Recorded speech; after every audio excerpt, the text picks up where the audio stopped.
Amén. Dios les bendiga, ¿cómo están? Dios les bendiga, Pastor Gerardo. ¿Cómo está usted? Sonriente. Dios le bendiga, hermana Emma. ¿Cómo está? Qué bueno, me alegra. Dios le bendiga, hermana Juanita. ¿Cómo está? Amén, amén. Damos gracias al Señor. Dios le bendiga, hermana Jessie. ¿Cómo está? Bien. ¿Está la esposa? Amén. Dios les bendiga a todos, hermanos. Es una bendición estar aquí ante ustedes y ante la presencia de Dios para empezar una nueva travesía, le vamos a llamar así, estudiar la palabra de Dios. Propósito del Señor es que Él quiere discípulos, ¿verdad?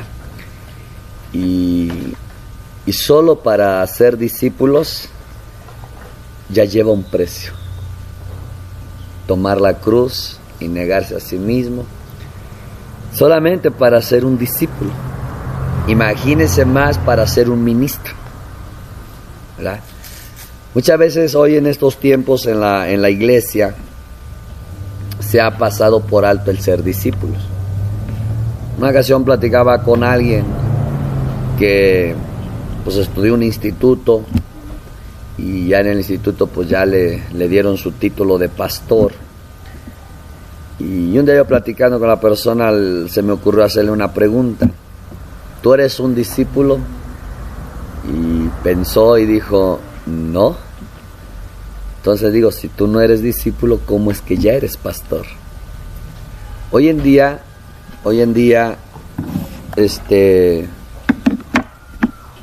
hay muchos pastores que ni discípulos son. Y muchas veces eso es la desgracia para la iglesia. Porque si yo no soy un discípulo, ¿cómo puedo enseñarle a usted a ser un discípulo? Entonces, hoy en día se usa con ligereza el cristianismo.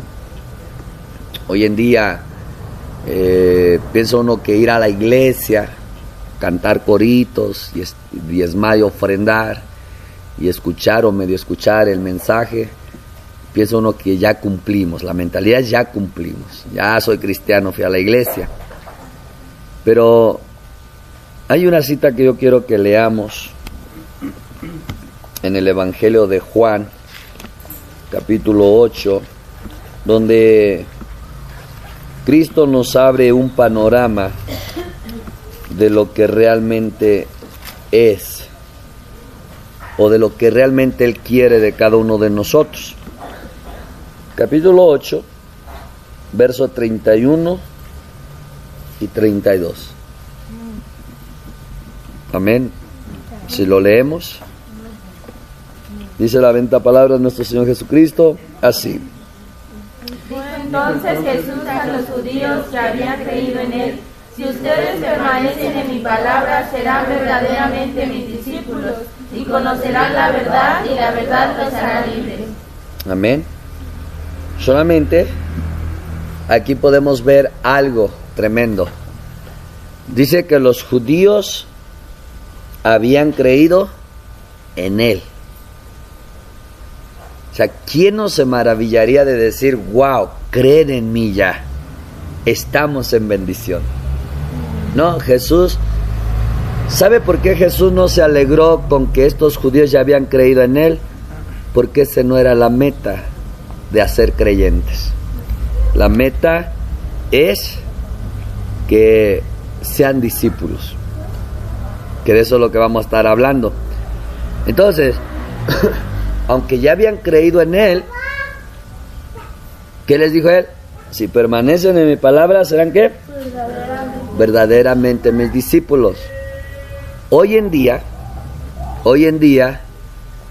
la mayoría de cristianos ya no permanecen en la palabra. Aunque están en la iglesia, aunque están escuchando los mensajes, pero ya no permanecen en la palabra. ¿Qué significa permanecer en la palabra? Vivirla. ¿Y sabes cuándo solo vives la palabra? Escúcheme bien esto. Tú vives la palabra solo cuando la crees. Cuando no la crees, no la vives. Y no la vives porque no la crees. Entonces, hoy en día, si nosotros analizáramos, a veces decimos, hablando hacia los del mundo, es que los incrédulos. Pero a veces dentro del cristianismo hay muchos incrédulos. ¿Por qué? Porque no creen la palabra. La leen, la hablan, se la aprenden, pero no la creen. Por eso no la viven. Entonces, cuando Jesús dice que Él quiere discípulos, se quiere decir que un discípulo es aquella persona que está viviendo la palabra de Dios. Entonces, aquí vemos precisamente esa diferencia. Como pastores, hermanos, como pastores a veces cometemos el error, hijos, el error de que con que ya vemos a los hermanos aquí sentados en la iglesia, ya con que los veamos ahí sentados, ya pensamos que todo está bien. Y si Jesús viniera, ¿sabe cómo nos diría? Ciegos, guías de ciegos. ¿Por qué?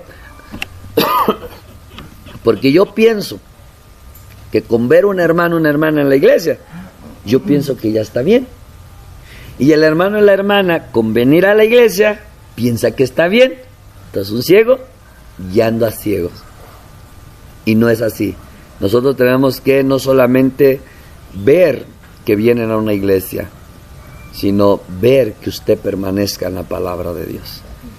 Cuando nosotros trabajamos en la obra del Señor, nuestro objetivo debe de ser ver que esas personas crean la palabra de Dios. De hecho, cuando usted evangeliza y si alguien, usted le dice, usted lee la Biblia, y te dice la persona, sí, yo leo mi Biblia, ¿estoy cristiano? No, soy católico o testigo. Ah, bueno, pues está bien que está leyendo la Biblia. Ya desde ahí no hay visión.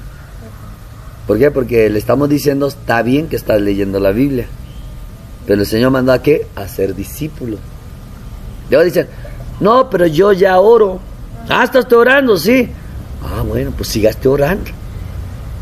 No, a un cristiano no nos debe de importar si leen la Biblia, si van al templo, si oran. Lo que nos debe importar es que crean la palabra. Eso es. Porque ¿quién no puede orar sin creer la palabra? Muchos. ¿Quién no puede venir a la iglesia sin creer la palabra? Muchos. ¿Quién no puede cantar y alabar sin creer la palabra? Muchos. De hecho, hay mucha gente que no le gusta la palabra, no crea la palabra, pero ¿sabe qué? Pero bien que les gusta cantar los coritos, bien que les gusta alabar, bien que les gusta venir a un templo, pero no creer la palabra. Entonces, cuando hablamos de discípulos, es de gente que crea la palabra. Ahora, usted sabe que por eso Jesús no predicó en la sinagoga y él tuvo que salir afuera. Y Juan el Bautista tampoco predicó en la sinagoga, sino tuvo que salir afuera. ¿Sabes por qué? Porque llega un momento que en las congregaciones ya están bien porque vienen y llevan años y todo eso, y ya casi no quieren la palabra. Sin embargo, hay gente que busca la palabra y entonces pues al ver que ya en las congregaciones no quieren, pues los que predicaron en ese tiempo como Juan el Bautista y Jesús, pues tuvieron que salirse afuera. Y solo los que querían la palabra iban allá. No importa que fuera un desierto, no importa que fuera en un monte, no importa que estuvieran 3 días ahí. ¿Qué quería esa gente? La palabra de Dios. Y ese es el objetivo, llevar a la gente ¿a qué? A que crean la palabra de Dios. Yo le voy a poner un ejemplo. Cuando yo conocí de Dios, Dios se manifestó en persona. Ya digo, en su presencia.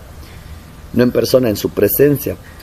Y algo muy importante que sucedió, que yo escuché a Dios y yo no leía la Biblia. Yo hablaba con Dios, Él hablaba conmigo y yo no leía la Biblia. y todavía no iba ni a una iglesia cristiana, pero teníamos una relación muy bonita. Pero un día se me ocurre le decía, Señor, yo quiero sabiduría. Y me dijo el Señor, ¿quieres sabiduría? Digo, sí, lee la Biblia. Y no me cabía que en la Biblia estuviera la sabiduría. Llega un momento, hermanos, que hay cristianos que ya no leen su Biblia. Casi no leen su Biblia. Hay mucho cristiano así. Entonces, vemos un caos en este tiempo, que hay mucho cristiano que ya casi no lee la Biblia. Otros no leen la Biblia. Y otros medio leen la Biblia. Y por eso el cristianismo está como está, hermanos. Por eso la vida espiritual está como está. Porque ya hay cristianos que casi no oran, no les nace orar. Y por eso el cristianismo está como está. Entonces el Señor quiere hacer una ¿qué? Una revolución a ese sistema que nos ha invadido. Y entonces por eso que nosotros estamos aquí, para primero pedirle al Señor que Él revolucione ¿qué? Nuestro cristianismo. Amén. Amén. Muy bien.